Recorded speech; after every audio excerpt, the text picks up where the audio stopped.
ningún daño, ninguna enfermedad.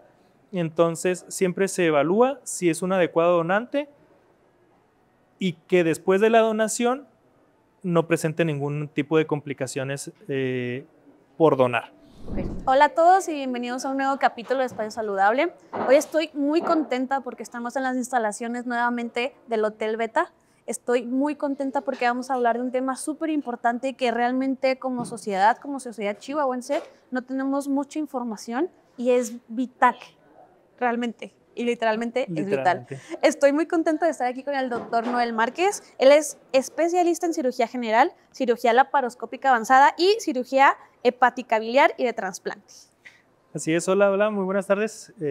Igual yo muy contento de hablar sobre este tema que se presta para mucha desinformación, muchos tabús, y creo que vale la pena que la gente se entere de las situaciones y de todas las aristas importantes que debemos de saber de trasplante y de donación de órganos. Claro que sí, y pues eso vamos a hablar hoy, Doc, sobre la importancia de los trasplantes y cómo una decisión puede salvar una vida. Para empezar, me gustaría que habláramos un poquito sobre los requisitos médicos para poder ser candidato a ser donador. Bueno, para la donación se tienen que hacer muchos estudios en cuestión de los órganos que se quieren donar. La donación de órganos puede ser de donación vivo o de cadavérico. Entonces, prácticamente los requisitos para ser donante son gozar con un adecuado salud, por así decirlo. Se hacen varios parámetros en cuestión de funcionamiento del riñón, funcionamiento del hígado, y en base a eso tomar la decisión si es un adecuado donante de una forma en donación de vivo, perdón, o de cadavérico. Pero prácticamente yo siempre lo que les comento, que todas las personas podemos ser donantes hasta no demostrar lo contrario. Ok. ¿Y con esto te refieres a? Bueno, hay pacientes que tenemos donantes de 80 años, okay, en cuestión de donación cadavérica de 80 años, con órganos funcionales y adecuados, como una adecuada preservación de la función renal, en caso de si son donadores de riñón, o adecuada preservación de la función hepática. Prácticamente tenemos que estar viendo y midiendo las enzimas del hígado, enzimas o proteínas del páncreas, para ver si tienen una adecuada función y para más o menos ver cómo se va a comportar ese órgano en el nuevo huésped, por así decirlo. Ok, y ahorita acabas de mencionar algo muy importante, que hay dos tipos de donadores, donante en vida y donante cadavérico, Así es. Que es ya fallecido. Así es. ¿Qué órganos se pueden donar en vida y qué órganos se puede donar con una persona ya fallecida? Ya fallecida, ok. La donación de donante vivo prácticamente son riñones. Se puede donar un riñón siempre y cuando no altere el funcionamiento o ponga en riesgo la vida del donante. Okay. Yo les comento que la persona más importante en un trasplante es el donador, cuando estamos hablando de donación en vivo. No es el receptor, porque el receptor ya tiene una enfermedad de base, la cual lo que queremos es sacarlo de esa enfermedad. El donante prácticamente es una persona sana, es completamente sana, es la persona más importante de un hospital, prácticamente. Entonces, en donación, prácticamente donación viva puede ser un riñón, puede ser un segmento del hígado o una porción, dependiendo del porcentaje de glándula hepática que necesita nuestro receptor, siempre y cuando no pongamos en riesgo al donador. Okay. Prácticamente esos dos órganos son los que se pueden donar en vida o los más comunes. Okay. La donación en muerte cadavérica, que puede ser encefálica o muerte cerebral, o en asistolia controlada, que actualmente en nuestro país todavía no está legislado como tal la asistolia controlada, porque son personas que no cumplen muerte cerebral, propiamente dicho, pero tienen una lesión irreversible cerebral que tarde o temprano va a terminar en el deceso de esa persona. Okay. Entonces, pero que actualmente no cumple con esos criterios. Entonces, se maneja ese tipo de donación en asistolia controlada, que prácticamente es limitar, ya estando en quirófano, limitar al paciente de todo el soporte que se le está dando para mantenerlo vivo, por así decirlo. Y hay un protocolo muy bien establecido que si esas funciones vitales no desaparecen en 30 minutos, se vuelve a conectar y se vuelve a mandar a terapia intensiva. Okay. Si esos pacientes en 30 minutos caen en paro cardíaco, que es por lo que se llama asistolia controlada, porque nosotros presenciamos el paro cardíaco, después tenemos que cumplir 5 minutos de no tocar a ese paciente para no entorpecer el trazo cardíaco o el monitor con el monitor del anestesiólogo. Y si no hay ningún trazo, no hay ninguna actividad eléctrica del corazón en esos 5 minutos, se procede a la donación y empezamos a hacer una procuración de órganos. Si hay sea el mínimo de un trazo eléctrico cardíaco, se regresa al paciente a terapia intensiva, se conecta, se le vuelve a poner todo el soporte necesario para que esa persona pueda salir adelante. Eso es prácticamente la asistolia controlada. Actualmente en México no está, en el resto del mundo sí ya está legislado, y estas son ciertas características de la donación y por lo que los grupos de trasplante han empujado para poder disminuir la lista de espera en pacientes en cada país y para aumentar la sobrevida de estos pacientes en lista de espera, porque es muy grande nuestra lista de espera y hay pacientes que mueren dentro de ella sin recibir un órgano. ¿Y cualquier persona puede ser apta para ser donador de órganos? O sea, si yo digo un día, quiero donar mis órganos, ¿qué hago? ¿Dónde busco? ¿Dónde me inscribo? Okay. ¿Qué tengo que hacer? Hay un registro nacional de donación, el cual todavía no se toma como si fuera una forma legal. Okay. Lo más importante que es comunicárselo a tus seres queridos. Es la comunicación en vida, el decir, yo quiero ser donador, para que cuando estemos en esa posición, nuestra familia tome la decisión adecuada y la correcta. Yo siempre les digo que los órganos no se van al cielo, los órganos se quedan aquí porque pueden salvar vidas. Entonces, si tú quieres o tienes la inquietud de ser donador, exprésalo en vida para que la demás gente lo sepa, y en el momento que tú no puedas decidir por la situación de gravedad en la que una persona pueda estar en terapia intensiva, lo decida la familia conforme a lo que tú has querido, que es la donación de órganos. Okay. Ahora, al momento de decir que quieren donar los órganos, tanto los familiares, se firma un consentimiento y a partir de ahí se hacen pruebas de enfermedades de transmisión sexual, enfermedades por algún riesgo de adicción, en dado caso hepatitis B, hepatitis C, para que seas un adecuado donante y no haya una contraindicación para la donación, para no poner en riesgo a la persona la que va a recibir un órgano. O sea, se hace un cierto screening en cuestión de ver qué enfermedades puedas tener, infectocontagiosas, si tu órgano es adecuado en base a la patología que tú tienes o por la cual esté el paciente en terapia intensiva, y viendo y valorando en el hígado, en dado caso, las enzimas hepáticas, el sodio, en el riñón la creatinina, la uresis del paciente, pero todo esto es multidisciplinario. Una parte fundamental es terapia intensiva. El manejo que se le da a los pacientes en terapia intensiva es un manejo sumamente complejo, arduo por ese equipo, porque los órganos tienen que preservarse lo más que se pueda y de forma adecuada. ¿Qué quiero decir con esto? Que le llegue adecuado oxígeno, adecuada sangre a cada órgano, para que no haya un deterioro de porque no nos sirve los órganos cuando sufren algún daño que pueda ser irreversible. Entonces ahí ponemos en riesgo a los receptores como tal.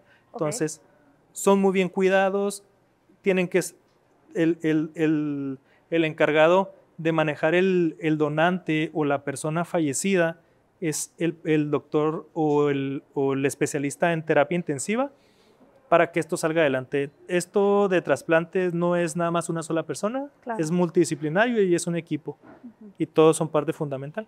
Súper importante mencionar eso, que no es nada más el trabajo de un médico, sino que son muchísimos médicos que están al pendiente del paciente. Así es. Doc, y platícame un poquito acerca de qué expectativa de vida tiene un paciente trasplantado. Bueno, la expectativa de vida, la sobrevivencia o la supervivencia de un injerto de hígado, por ejemplo, depende de la enfermedad por la cual se trasplante. ¿Qué quiere decir esto? Nosotros tenemos estigmatizado ante la sociedad que un paciente con cirrosis es un paciente alcohólico y no es así. La cirrosis puede ser por medicamentos, puede ser por alcohol, puede ser por hígado graso, que es en nuestra población es la entidad número 1 por lo que tenemos cirrosis. El alcohol es muy poco el porcentaje de las personas que son alcohólicas, los que llegan a cirrosis como tal. Pueden ser por enfermedades autoinmunes y en base a cada enfermedad o a cada patología que llevó a una cirrosis o a una enfermedad hepática crónica avanzada, es más o menos la supervivencia. Pero en promedio, un hígado trasplantado puede durar 10 años más o menos. Hemos tenido pacientes que han durado 15 años y obviamente con previa monitorización, esto ya mediante un especialista que es un hepatólogo. Nosotros somos la parte quirúrgica, pero el hepatólogo es el encargado de mantener este órgano tan vital lo más acondicionado posible. En cuestión de medicamentos con inmunosupresores, estar monitorizando enzimas cada determinado tiempo, en riñón igual. El riñón de un donante vivo puede llegar más o menos en promedio, la supervivencia está entre 15 y 17 años. Obviamente no es la regla, hay pacientes que tenemos de 20, 30 años con un injerto renal. En donación cadavérica, la supervivencia puede ser entre 10 a 15 años, casi es equiparable a la donación de vivo. Entonces, gracias a los inmunosupresores que actualmente tenemos. O sea, antes sí se decía que la supervivencia de un injerto de donación cadavérica era muy inferior a la de un donante vivo. Actualmente no, actualmente se asemejan la supervivencia de cada injerto. ¿Y en qué radica eso, Doc? Radica en la mejor inmunosupresión, en los medicamentos que se tienen, que actúan y son más eficaces en cuestión del rechazo, en cuestión de... En un trasplante renal tenemos que valorar muchas cosas. La inmunogenicidad del órgano, por ejemplo, en un riñón, es mucho mayor que en un hígado. ¿Qué quiere decir esto? Que el riñón tiene más riesgos de rechazos. Ahora, si el riñón es trasplantado por alguna enfermedad autoinmune, es más probable de que esa enfermedad vuelva al riñón nuevo. Entonces, por eso la supervivencia puede variar dependiendo de la enfermedad de base como tal. Por ejemplo, en un paciente con una cirrosis por alcohol, no hay una enfermedad de base autoinmune, o que pueda volver después del trasplante. Ese injerto puede durar muchísimos años, pero los estudios son a 10 años, a 15 años, pero hay pacientes que tienen muchísimo con su riñón, con su hígado, con un adecuado control por los especialistas correspondientes, y los más apegados al tratamiento, los pacientes más apegados al tratamiento, son los que tienen más supervivencia del injerto. Y las personas ya trasplantadas tienen una buena calidad de vida. Obviamente, supongo que tienen que estar bajo ciertos cuidados, pero ¿tienen una calidad de vida igual a la de las demás personas? Igual. Es excelente la calidad de vida. ¿Por qué? Hablamos de un paciente con cirrosis. Aquí actualmente en México, más o menos, cada 35 personas por cada 100,000 habitantes tiene cirrosis. Ok. Entonces, la cirrosis o la enfermedad hepática avanzada, estamos hablando que es la sexta causa de muerte a nivel nacional aquí.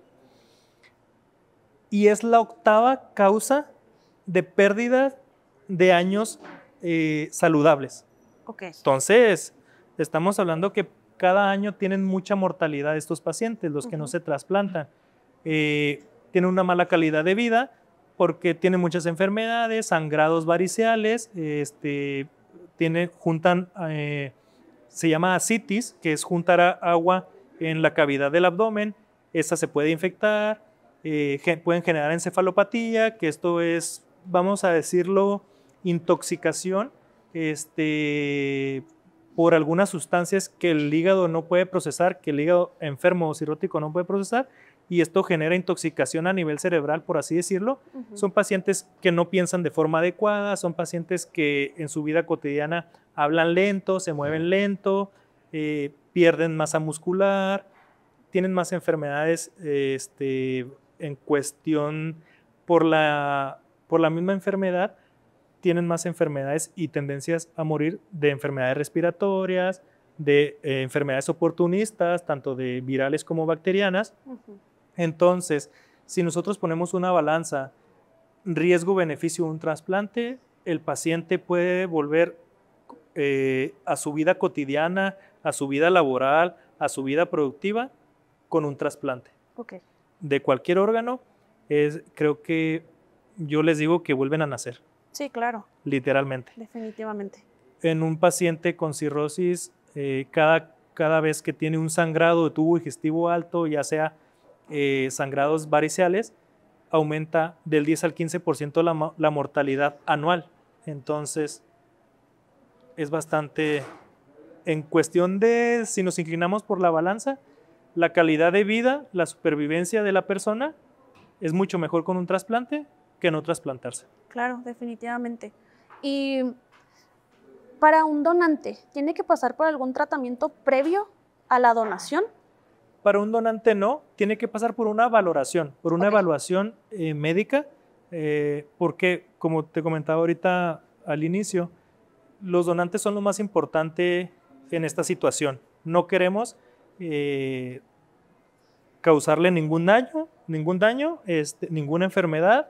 Entonces siempre se evalúa si es un adecuado donante y que después de la donación no presente ningún tipo de complicaciones por donar.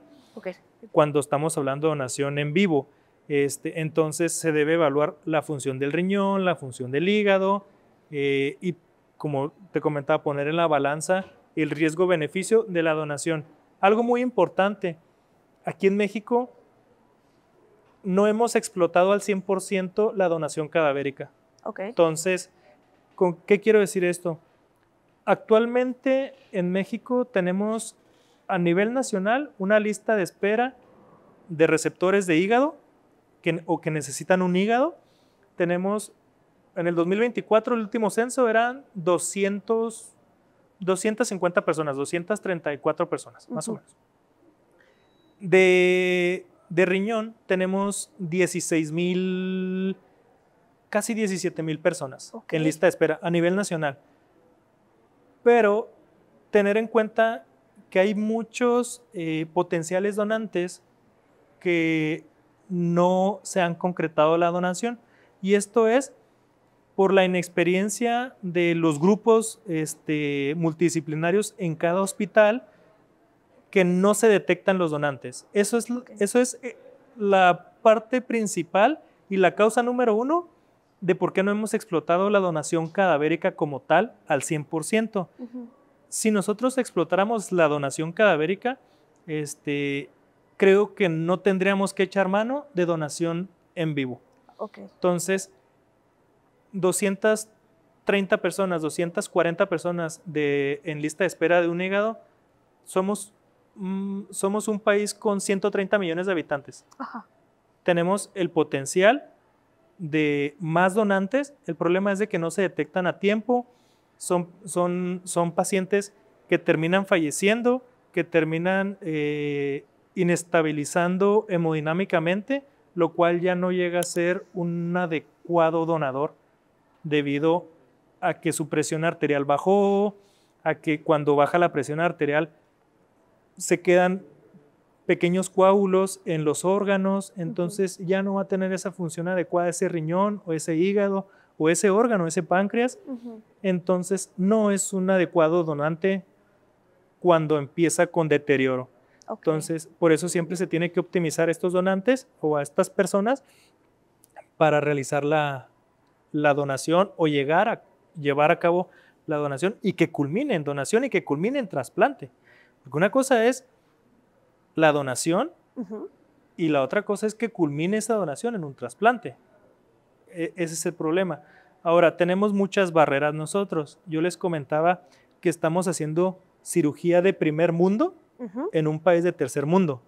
Entonces, desgraciadamente, tenemos muchas carencias para la donación de órganos, mucha desinformación, y aparte, somos muy pocas las personas que nos dedicamos a esto.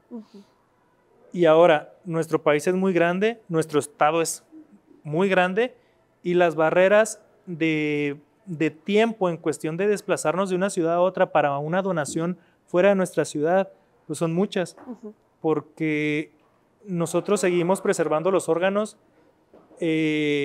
como hace 20 años, en hielo y con solución de preservación. Actualmente los países de primer mundo lo hacen en máquinas de perfusión normotérmica o son hieleras especializadas o son recipientes que mantienen a un órgano como si estuviera dentro de un cuerpo todavía. Y eso nos da más tiempo de planear un trasplante. Perfecto. Hablabas un poquito acerca de la lista de espera. ¿Cómo funciona, Doc, y qué criterios se necesita para ser seleccionado para formar parte de esa lista? Ok. Bueno, ahorita hablaba de que hay 230 personas en lista de espera para un trasplante de hígado. No quiere decir que esas son todas las personas que tienen cirrosis. Hay más personas en México que tienen cirrosis, pero que no llegan a estar en lista de espera. ¿Por qué? Porque los médicos no saben que se puede trasplantar ese paciente, un paciente que necesita un riñón o que está en hemodiálisis, debe de estar también en lista de espera. Automáticamente, cuando un paciente necesita una terapia de reemplazo renal, por así decirlo, hemodiálisis, diálisis peritoneal, creo que se debe de empezar un protocolo para ver si es un adecuado receptor o no. Entonces, con esto quiero decir que debería de haber más pacientes en lista de espera, tan solo por la población que tenemos. Entonces, ¿cómo funciona? Hay una organización a nivel nacional que se llama Senatra, es la organización que nos rige o que nos norma para nosotros realizar trasplante. Ahora la cuestión de no, es que se pierden los órganos o así, es un mito. ¿Por qué? Porque ya está muy bien establecido cómo es la donación. A nivel nacional, para un receptor te dan un folio cuando ya pasaste por todas las evaluaciones y en un comité de expertos de un hospital votan que si eres apto para un trasplante, para cualquier tipo de trasplante de cualquier órgano, te dan un folio a nivel nacional y ese folio te lo da el Senatra. Cuando hay un donante y se firma, se sube la papelería a la plataforma del Senatra y el Senatra le da un folio a ese donante. Por ende, los órganos de ese donante tienen ese folio y se empata folio con folio, folio del receptor, folio del donante. Entonces, por eso te comentaba ahorita que es un mito de que se pierden órganos. Ahorita la situación está muy bien legislada en cuestión del Senatra y la lista de espera es lo que te comentaba ahorita. Cada hospital que tiene licencia para donación o para trasplante, ellos tienen un comité de ética y un comité de expertos de trasplante. Entonces, ya sea un hepatólogo o un nefrólogo, hablando de los trasplantes más comunes, hacen las evaluaciones pertinentes de cada paciente, se vota en una sesión con estos expertos, con el comité, y en 3 días ya tienes un folio y ya estás autorizado para hacer un receptor. Entonces ya está prácticamente activado tu folio. Entonces ya nada más es cuestión de que llegue el órgano adecuado en base a la histocompatibilidad o a la compatibilidad del donador con el receptor, del tamaño o el tipo de sangre, en cuestión del tamaño del órgano o tipo de sangre. Entonces, en base a eso se empatan los criterios tanto del donante como del receptor para hacer un match perfecto y que ese órgano sea el adecuado para el receptor como tal. Ok. Doc, y me gustaría también que me platicaras un poquito sobre, desde el momento de la procuración del órgano, la odisea contrarreloj que conlleva traer el órgano en dado caso de que sea foráneo, digamos. Fuera de la ciudad. Fuera de la ciudad. ¿Cuánto tiempo tiene el órgano para llegar al receptor? ¿Cuánto tiempo tienes tú para realizar la cirugía? ¿Cómo es todo ese proceso? Bueno,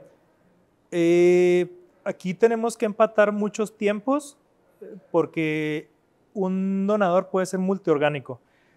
Hay equipos que van por hígado, equipos que van por riñones, equipo que va por corazón, equipo que va por pulmón. Entonces tenemos que empatar todas las horas para que sea de forma adecuada.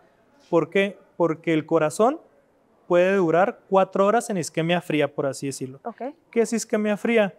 Es desde el momento que se le pasa la solución de preservación al paciente o al donador y se empieza a poner frío ese órgano y te digo, estamos haciendo las procuraciones igual que hace 20 años, ponemos hielo en el cuerpo, en el cadáver, ponemos hielo y lo embalamos o lo empaquetamos el órgano en solución de preservación y en hielo. Okay.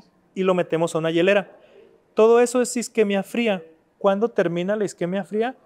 Cuando está conectado el órgano y pasa la sangre por ese órgano en automático, ahí termina la isquemia fría.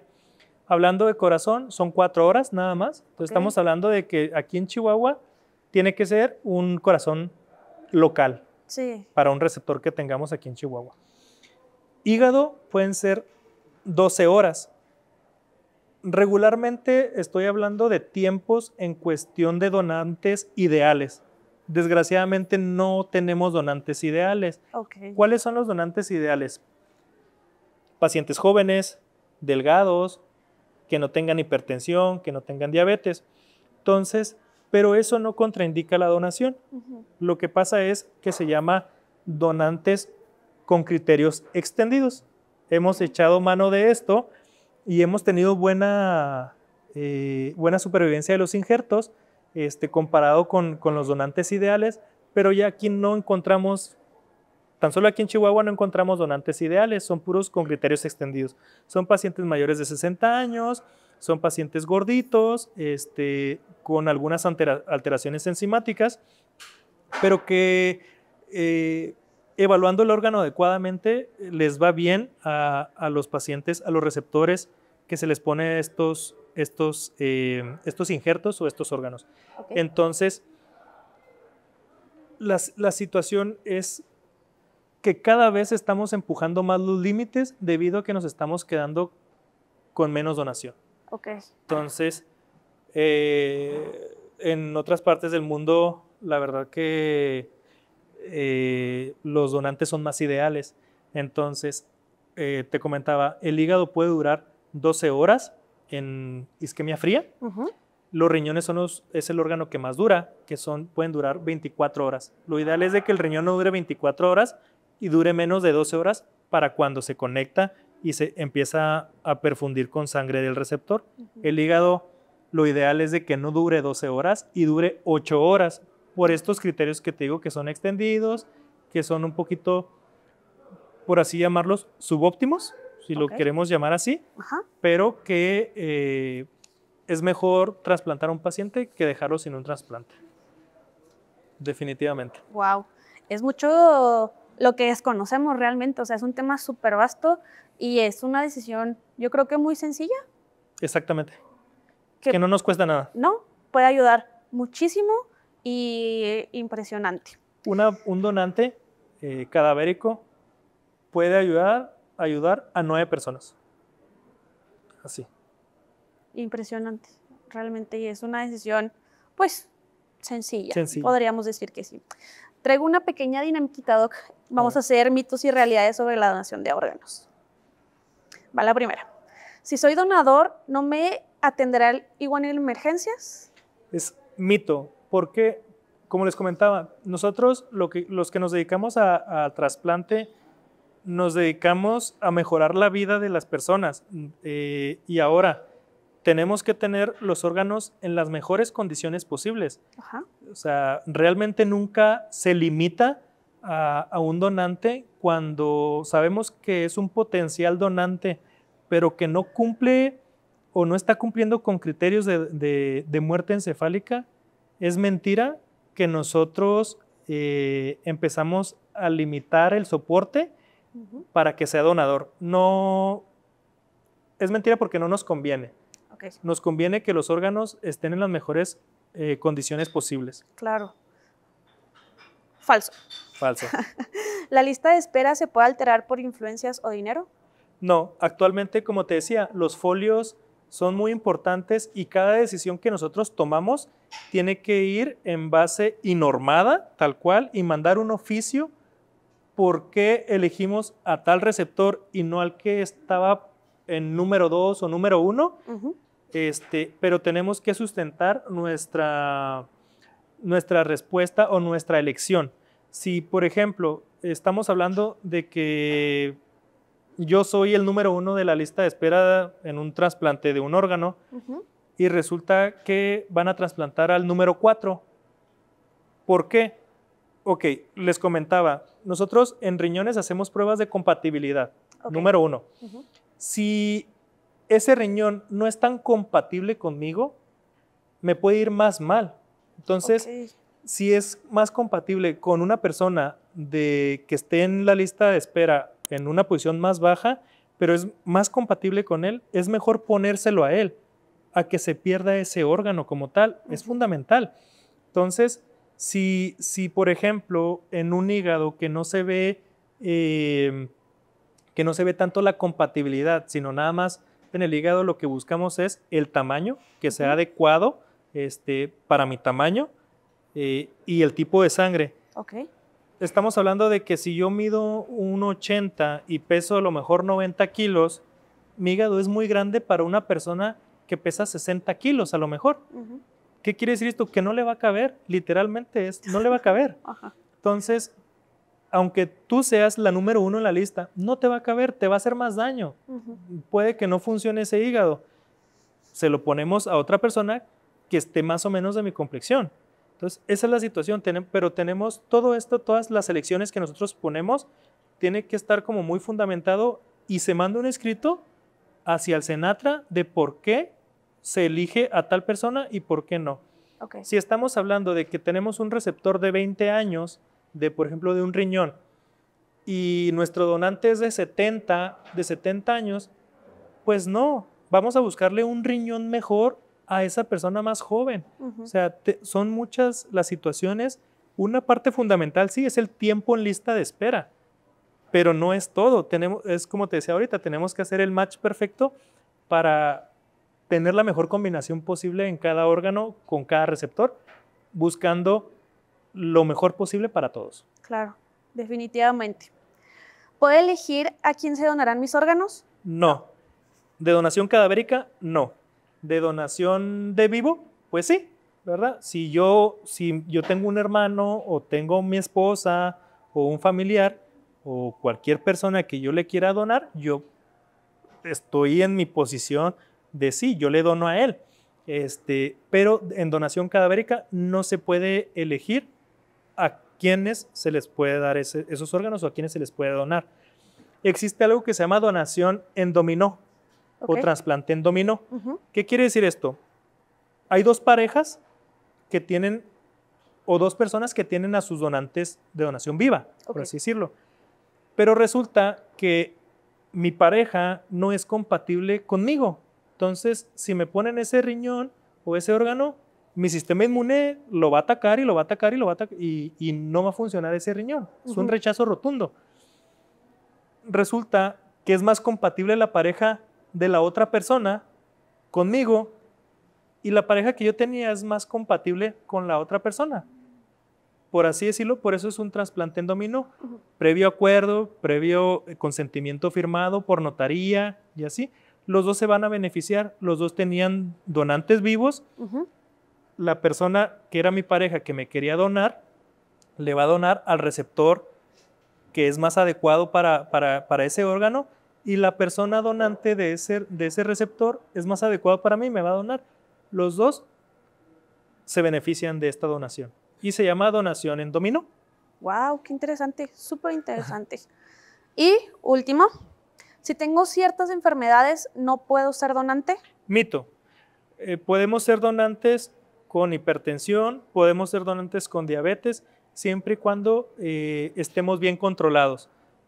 Si hay algunas enfermedades de transmisión sexual o infectocontagiosas, tan solo si tenemos nosotros un donante con VIH, pongámoslo así, que dices, no, es que mi órgano no va a servir porque tengo VIH, no dono.